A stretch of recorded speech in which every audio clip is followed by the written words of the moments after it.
Hi friends, welcome to our channel. இன்றைக்கி நம்ம சேனலில் குழந்தைங்களுக்கு ஃபீவர் இருக்கிற டைமில், கோல்டு காஃப் இருக்கிற டைமில் இந்த ஃபுட்டை கொடுத்தா ரொம்பவே நல்லது. நமக்கு ஃபீவர், கோல்டு காஃப் இருக்கிற டைமில் குழந்தைங்களுக்கு என்ன ஃபுட் கொடுக்கனே தெரியாது. இந்த மாதிரி கஞ்சி செஞ்சு கொடுக்கும்போது குழந்தைங்களோட வாய்க்கும் நல்லாயிருக்கும். குழந்தைங்க வேண்டான்னு சொல்லாமல் சாப்பிடுவாங்க. மற்ற ஃபுட்டை விட இந்த ஃபுட்டு நல்லாயிருக்கும் உங்கள் வாய்க்கு. இப்போது அந்த கஞ்சி எப்படி செய்யலான்னு பார்க்கலாம் வாங்க.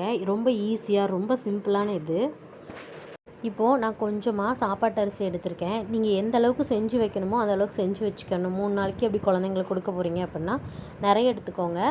நான் கொஞ்சமாக எடுத்திருக்கேன்.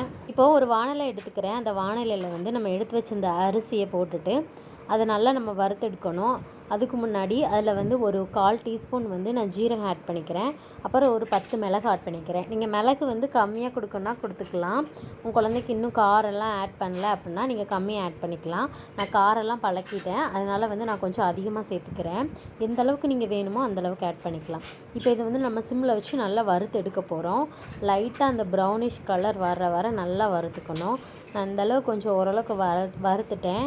இப்போ நான் எடுத்துக்க போகிறேன். இப்போ வேறு ஒரு பவுலுக்கு நான் இதை மாற்றிட்டேன். இது ஆறுனதுக்கப்புறம் இப்போ நல்லா மிக்சியில் போட்டு நம்ம அரைச்சி எடுத்துக்க போகிறோம். நல்ல பொடியாக இருக்கணும். எந்த அளவுக்கு நம்மளால் அரைக்க முடியுமோ அந்த அளவுக்கு நல்லா அரைச்சி எடுத்துகிட்டு வந்துடணும். இப்போ நான் சூப்பராக அரைச்சி எடுத்துகிட்டு வந்துட்டேன். நான் இந்த அளவுக்கு அரைச்சிருக்கேன். நீங்கள் இதை விட நல்லா அரைக்கணும் அப்படின்னா இன்னும் நல்லா அரைச்சிக்கோங்க. நான் ரவை பதத்துக்கு அரைச்சிருக்கேன். நீங்கள் ஃபஸ்ட் டைம் கொடுக்க போகிறீங்கன்னா நல்லா கிரைண்ட் பண்ணிக்கோங்க. இப்போ வேறு ஒரு பவுலுக்கு நான் எடுத்து வச்சுட்டேன். இப்போது நமக்கு எவ்வளோ தேவையோ அவ்வளோ மட்டும் நம்ம இப்போ செய்கிறதுக்கு மட்டும் எடுத்துக்க போகிறோம்.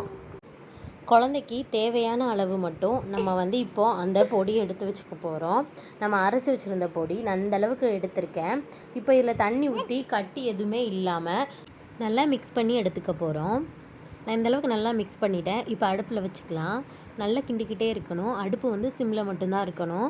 ஏன்டா நம்ம அரிசி டக்குன்னு அடி பிடிச்சிரும். அதனால் சிம்மில் வச்சு நல்லா கிளறி விட்டுட்டே இருக்கணும். இப்போது இதில் நான் லைட்டாக உப்பு சேர்த்துக்கிறேன். நீங்கள் ரொம்ப உப்பு சேர்க்காதீங்க.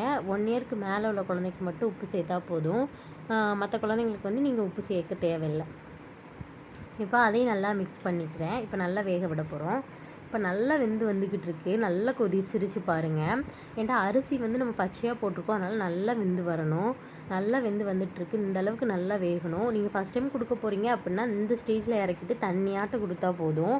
நான் இந்த அளவுக்கு திக்காக வர்ற அளவுக்கு நல்லா வச்சுக்கிறேன். நல்லா திக்காக ஆயிடுச்சு. இப்போ இதில் நம்ம இறக்கிக்கிட போகிறோம். இந்த ஸ்டேஜில் நம்ம இறக்கி கொடுத்தாலே குழந்தைங்களுக்கு கரெக்டாக இருக்கும். ஆறும்போது இன்னும் கொஞ்சம் திக்காகும். அதனால் இப்போ இறக்கிக்கிறேன். வேறு ஒரு பவுலுக்கு இதை மாற்றிக்கிறேன். வேறு பவுலுக்கு நான் மாற்றிக்கிட்டேன். ரொம்ப சூப்பராக ரெடி ஆகிடுச்சு. இந்த கஞ்சி குழந்தைங்களோட வாய்க்கு ரொம்ப நல்லா இருக்கும். நீங்கள் கொடுக்கும்போது நல்லா சாப்பிட்டுப்பாங்க. 1 இயருக்கு கீழே உள்ள குழந்தைக்கு நீங்கள் டேட்ஸ் அந்த மாதிரி சேர்த்து கூட கொடுக்கலாம். ஏன்னா அவங்க சாப்பிடல, கொஞ்சம் காரமாக இருக்குது அந்த மாதிரின்னா கொடுங்க. ஃபீவர் டைமில் என்ன ஃபுட் கொடுக்கலாம் அப்படின்னு யோசிக்க தேவையே இல்லை. இந்த ஃபுட்டை தாராளமாக நீங்கள் குழந்தைங்களுக்கு கொடுக்கலாம். குழந்தைங்க நல்லா சாப்பிடுவாங்க. இதே மாதிரி ஒரு ஹெல்த்தியான ரெசிபியோட நெக்ஸ்ட் வீடியோவில் பார்க்கலாம். நம்ம சேனலை லைக் பண்ணுங்கள், ஷேர் பண்ணுங்கள், கமெண்ட் பண்ணுங்கள். மறக்காமல் சப்ஸ்கிரைப் பண்ணிடுங்க. தேங்க்யூ ஃபார் வாட்சிங்.